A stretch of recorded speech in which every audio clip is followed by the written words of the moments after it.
Hey everybody, we've got a Sim2 Domino 20 to look at. It's an older projector, but it's a good one. It's a Sim2. Has one HDMI in, RGB, VGA, and of course the old school has video and video for composite. Then we have screen control and then screen trigger output. Screen control means it changes the 4x3 to 16:9 and whatnot. So I actually picked this up on eBay because it had no power and the price was good. And sure enough, we have no power. We should get those guys. So let's start with the easy stuff, and then we'll check the power supply for what I expect to find are going to be a handful of bad capacitors. But let's check the easy stuff first.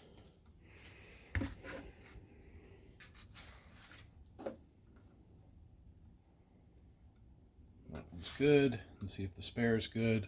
Yep, the spare is good. They actually give us 2 fuses. Come on, get in position. There we go. Alright, so we know the fuses are good. Let's go inside.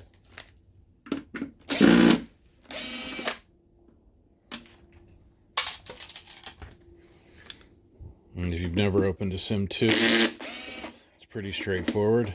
Oops, not if my bit comes out, it's not.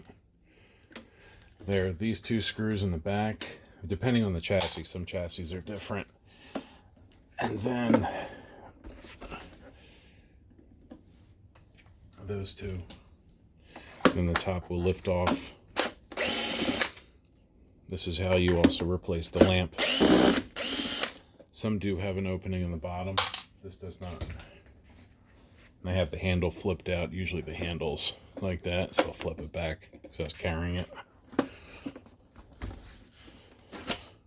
we are. Get the top off. A little dusty, not terrible.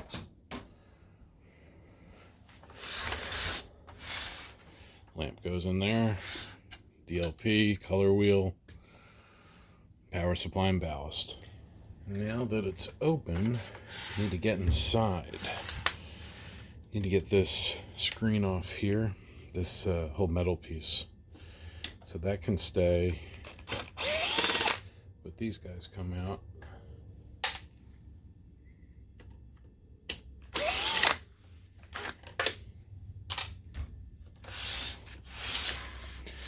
And this back panel has to come off. 1, 2, those 2 screws.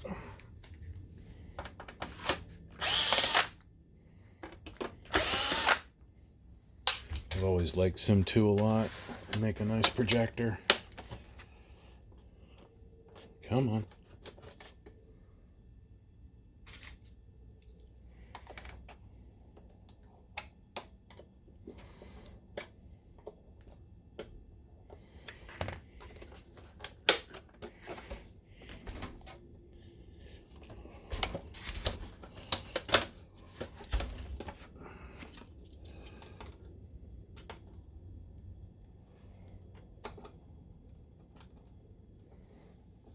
There we go. Just got to get it started. Once you get it started, it'll slide right off.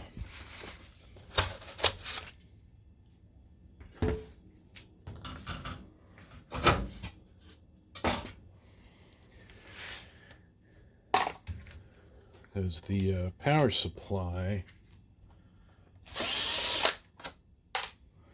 is in here. I seem to recall a known issue with capacitors on this. I've probably said that 2 or 3 times already because I'm not sure where this is going to be edited. Let's see. Get this guy out.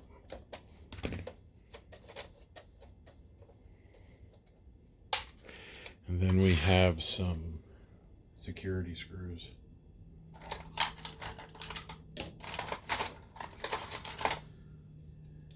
see if this flathead will fit. Yep.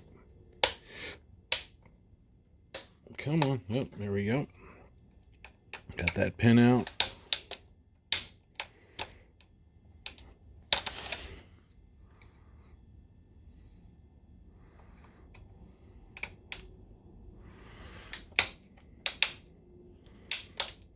And got that pin out.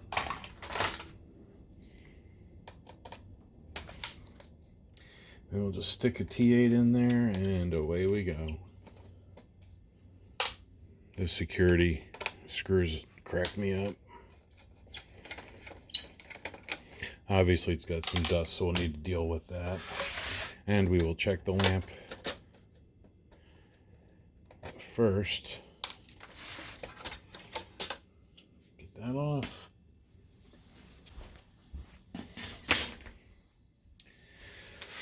And there's the power supply. The screw I need to take out to lift it out, but there's usually capacitors in here that go bad. The rest of this looks pretty good though.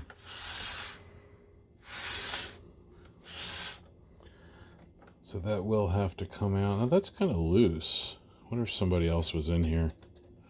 Wouldn't surprise me.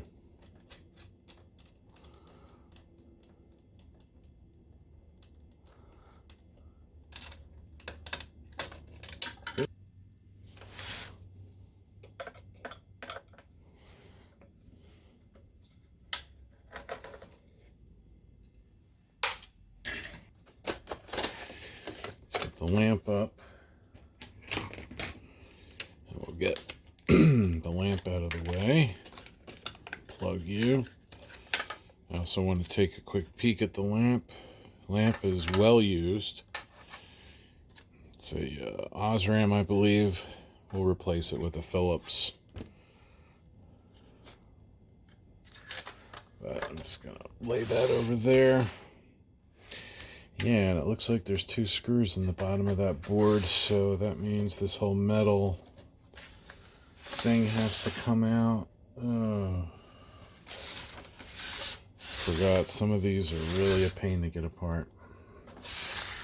Oh, I take that all back. These 2 screws. I forgot. The ballast comes out with it. Are. And this one.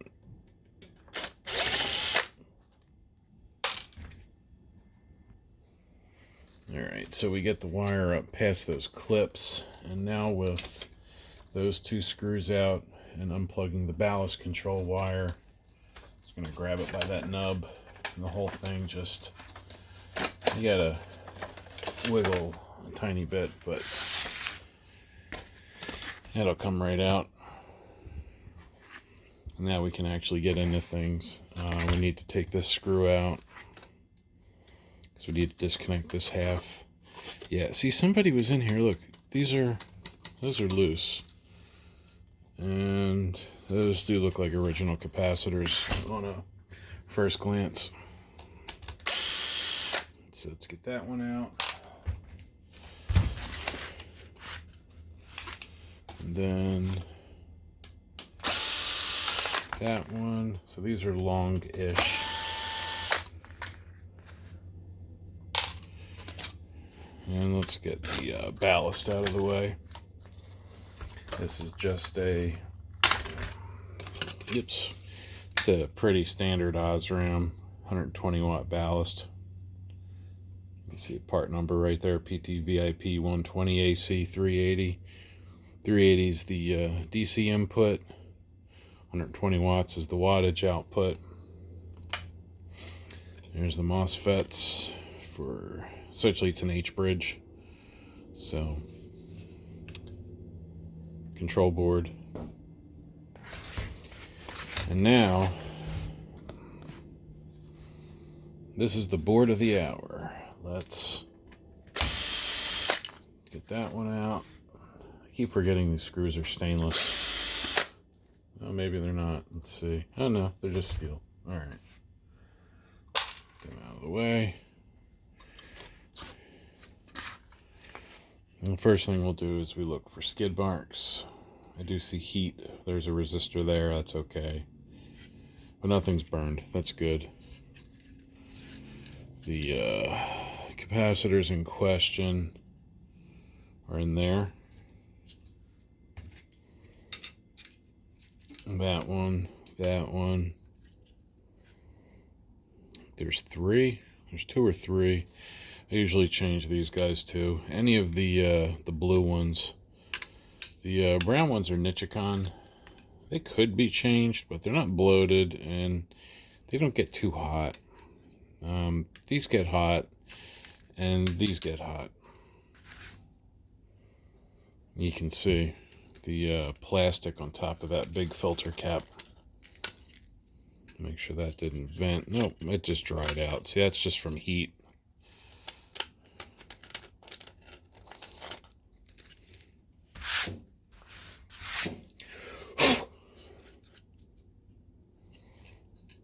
And to get those out, I usually like to desolder, or at least disconnect.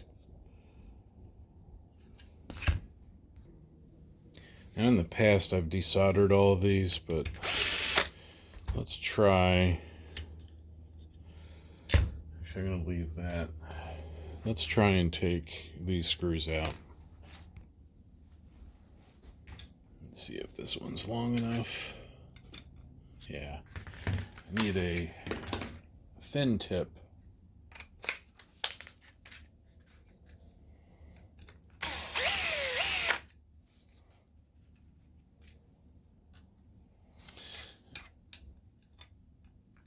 Oh.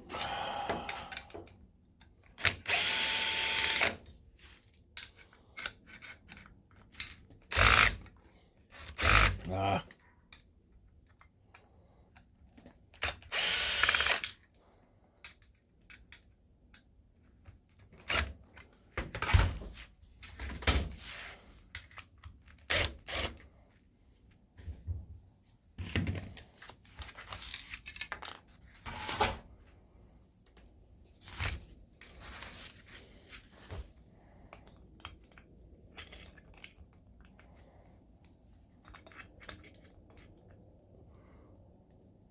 There we are.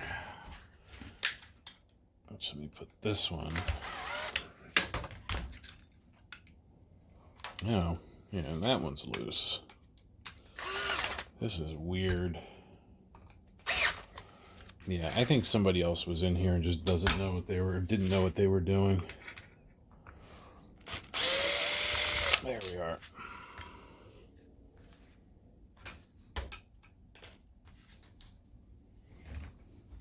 Now, take that top one out.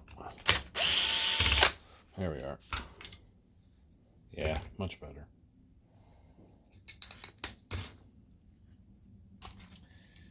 And then, let's see. I don't want to mix these screws up. That one goes there. And then the other three, I don't want to get that flat-edged one in the wrong spot.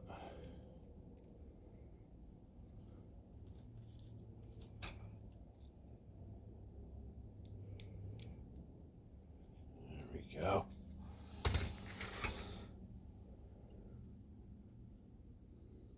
So 1, 2, 3, and 4. Those 4 are going to be changed.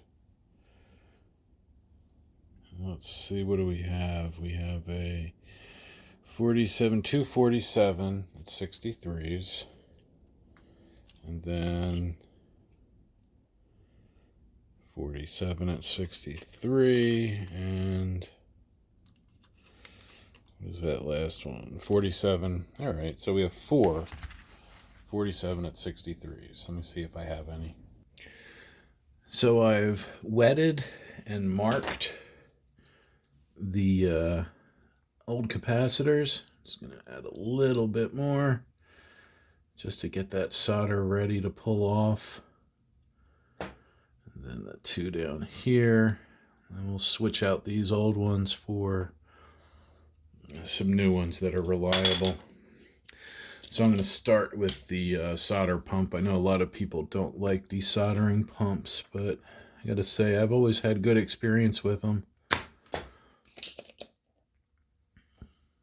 You know, I don't prefer them over wick. They all have their uses.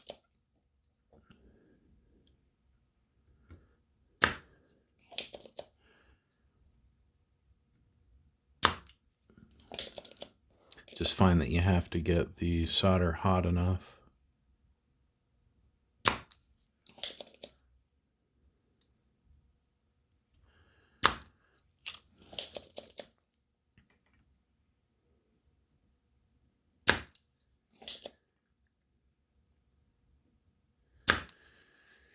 Let's see.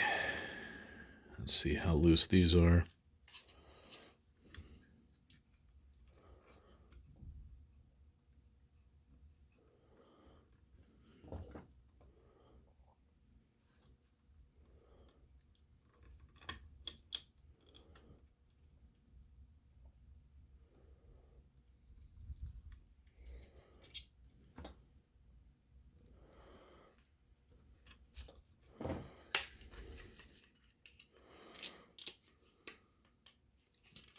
Oops, not quite.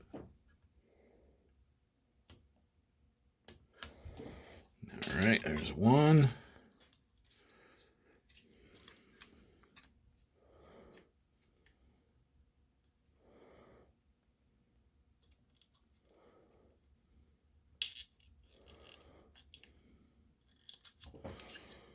Oh, come on.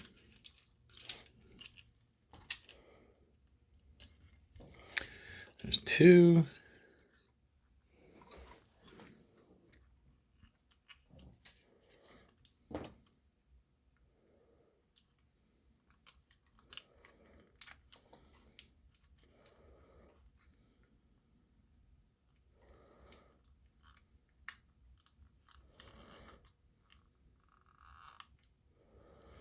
Oh, come on.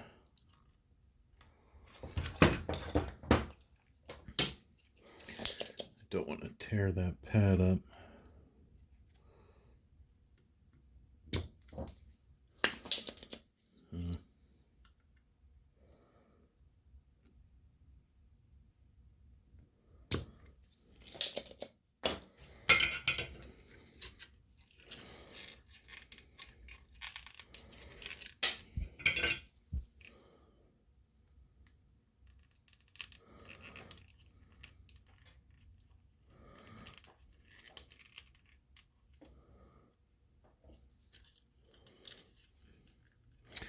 I did this again. These, I got the solder pads mixed up. That one goes this way, this one goes that way. I had it the other way around. That's why it wasn't coming out. There we go. And then let me fix and put that solder back here.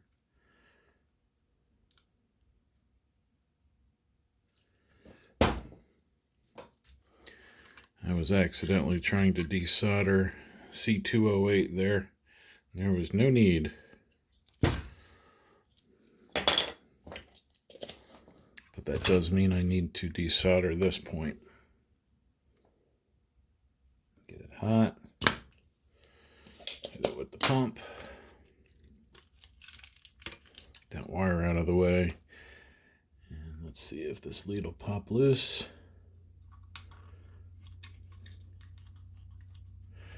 That one's good.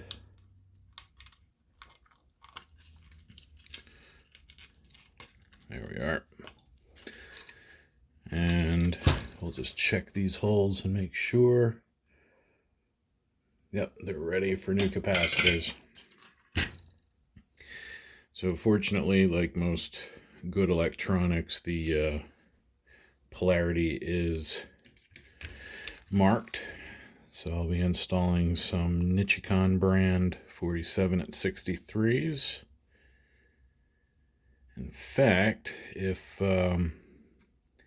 you have a Sim2 or buy a Sim2 that doesn't power on It's very likely this is the issue.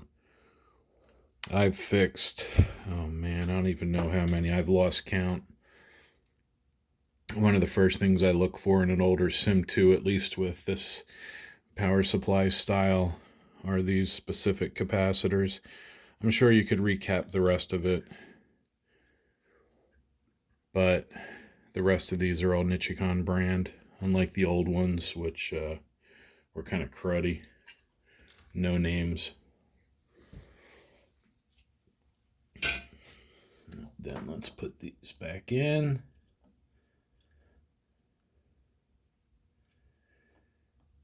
Don't tell anybody, but I'm using non-rose solder for this.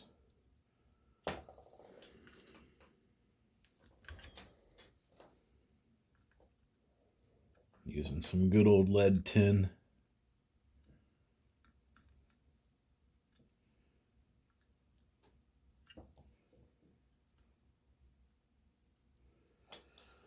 Okay, I like those.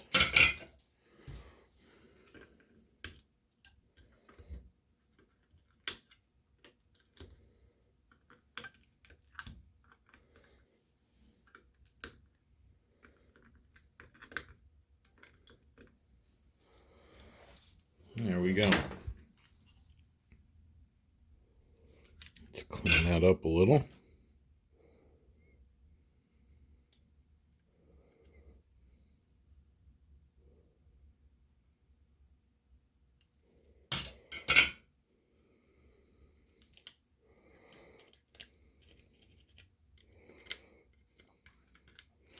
I'll wipe that down with some rubbing alcohol just to get that extra flux and those markers off. So let's go put it back in the projector. Now we're going to put the heatsink back in place. Let me make this a little easier for everybody to see. So I will tighten this down first. This gives us some rigidity for tightening the component screws. The wide head, that one, compared to that one, this goes in that large FET looking thing. Actually never checked the part number. I don't know if that's a transistor or MOSFET. It is a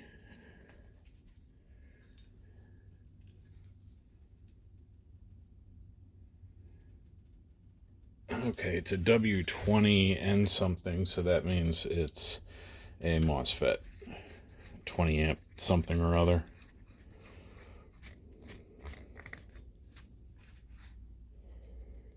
And then the shorter, normal looking screws go in the rest.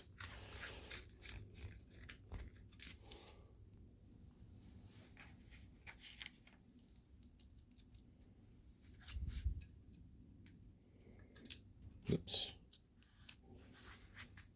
Let's get this thermistor that monitors the heatsink temperature back in place.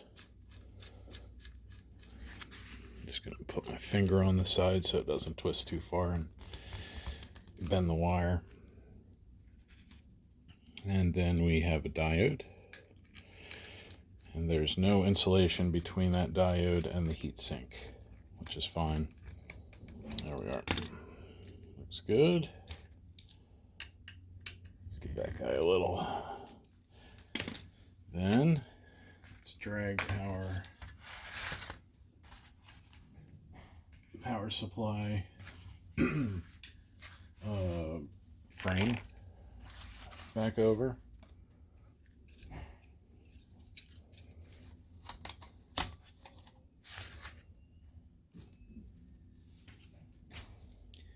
And then 3 short ones and 1 long one.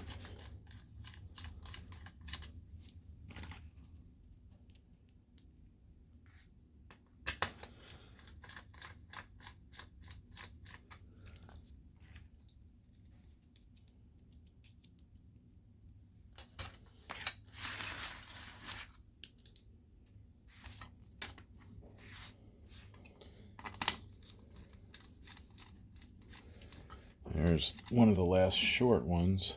I didn't tighten them down yet because we have this to deal with. Oh, come on. That goes through. And then we have our ground lug, washer, and a nut.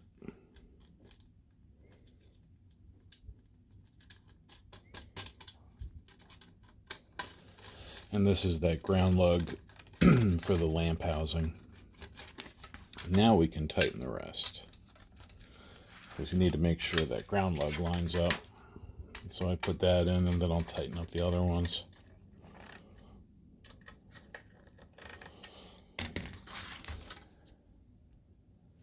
And we can put this all back together. Plug in the ballast power.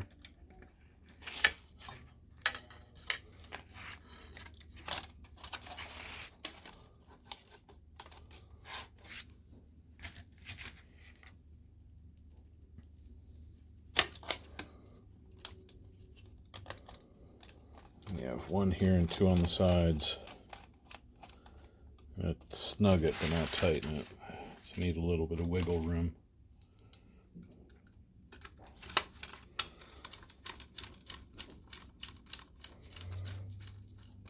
Alright, that one I can tighten. And then this one, then we'll tighten the other one. Nope. See, that's why you leave it just a little loose until you get the last screw in. I thought maybe it would be alright, but it wasn't.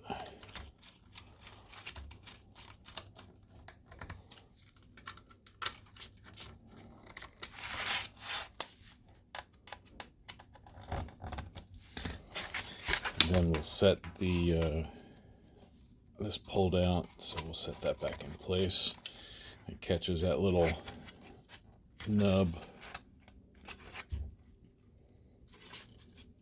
Yeah, that'll work. Now this is ready to go back in the projector. Power supply goes back in, and a couple screws, and it will be ready.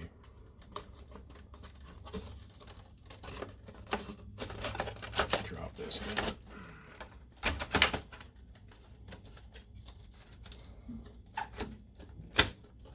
Like that.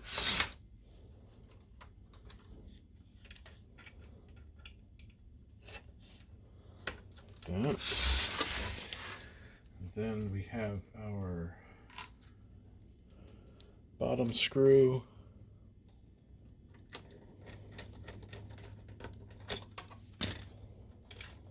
Ground wire.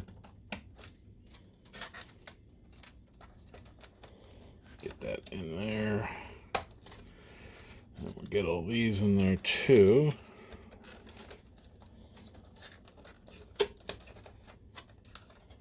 Low voltage. That. And then line voltage. For some reason this bottom one's always tricky. You can't quite see it. It doesn't really feel like it's where it really is. It feels like it should be up a little higher. That's okay. And we got that one. They're both on. Let's get that tucked into here.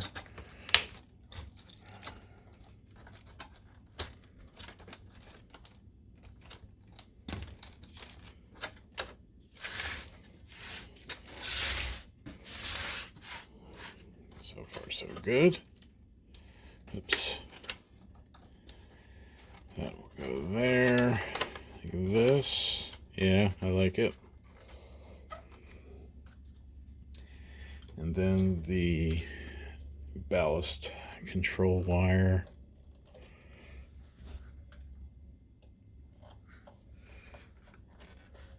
There we are. And that's plugged in. Now, we have two screws for here, which I believe are these guys.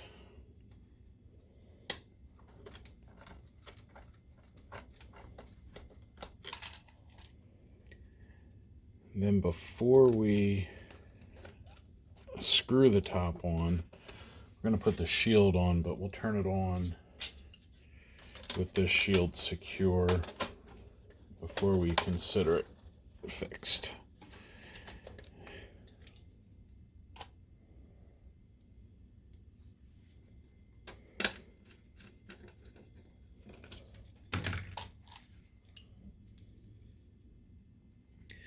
I thought about just swapping all these Torx out for normal screws, but now that the pins are gone, it makes it a lot easier.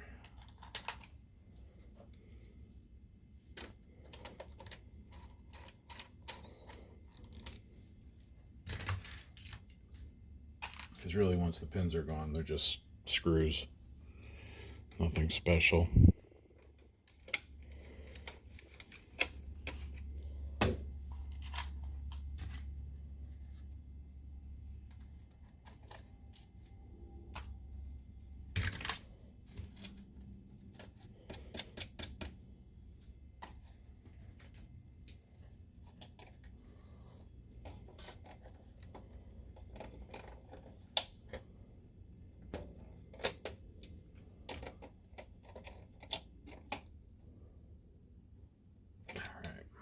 So that's tight.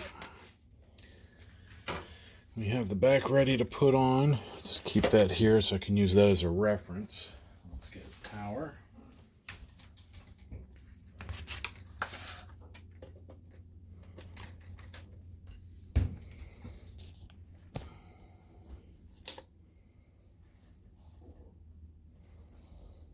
There's our standby. It's booting up.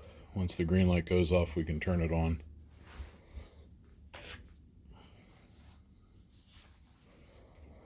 I'm pretty sure it's the down arrow that turns it on.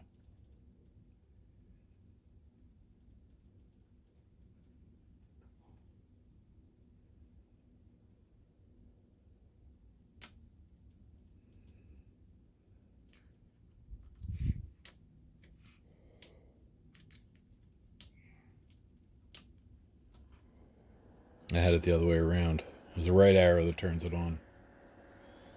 Color wheel, lamp.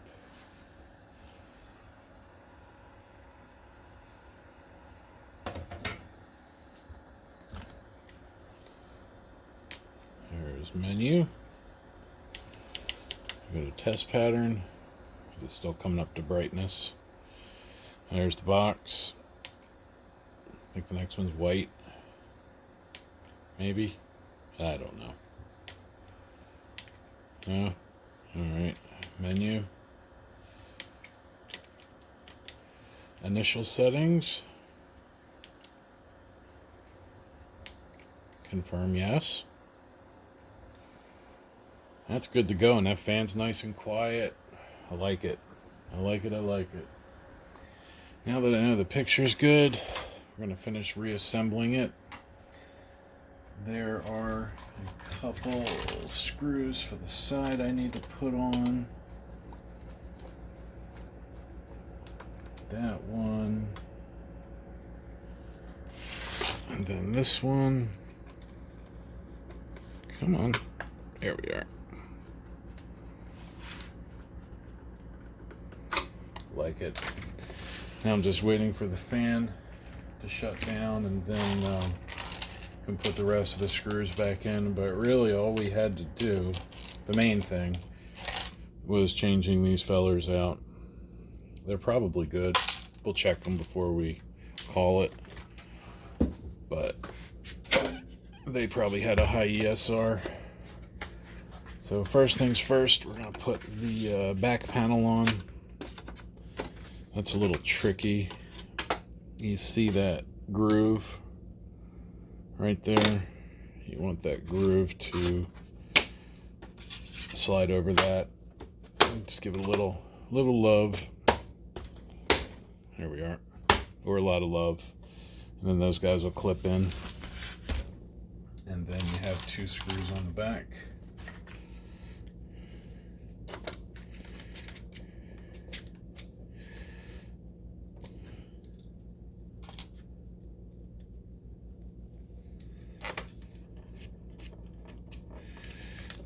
Make sure these buttons are straight, and that's in there. Yep, it's good. Oh. Oops. Didn't see that. Oh, it's made a big mistake. Come on.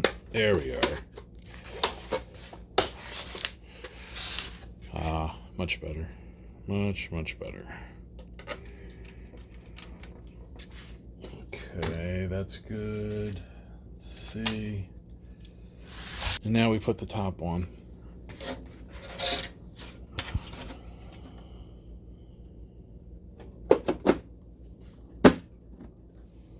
I like it. It's such a pretty projector.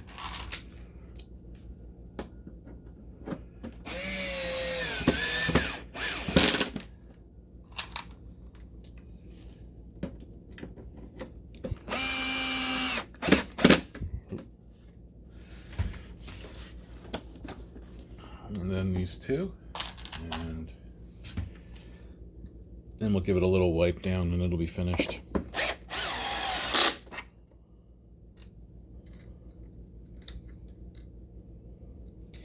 Should get another one of these from eBay. If anybody else wants to see another one of these being fixed, put it in the comments.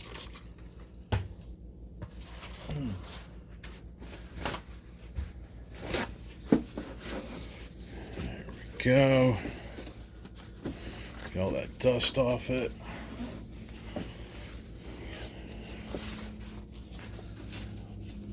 There we are. And all that.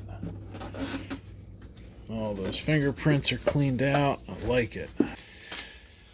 So this will probably be my thumbnail. There we go. That's how you fix a Sim2 Domino D20 with no power. Or at least this is one way to fix it. If you have questions about your Sim2 or another projector that you own that has a similar problem, put it down in the comments. Maybe with that marker on your finger. But as always, thank you for watching.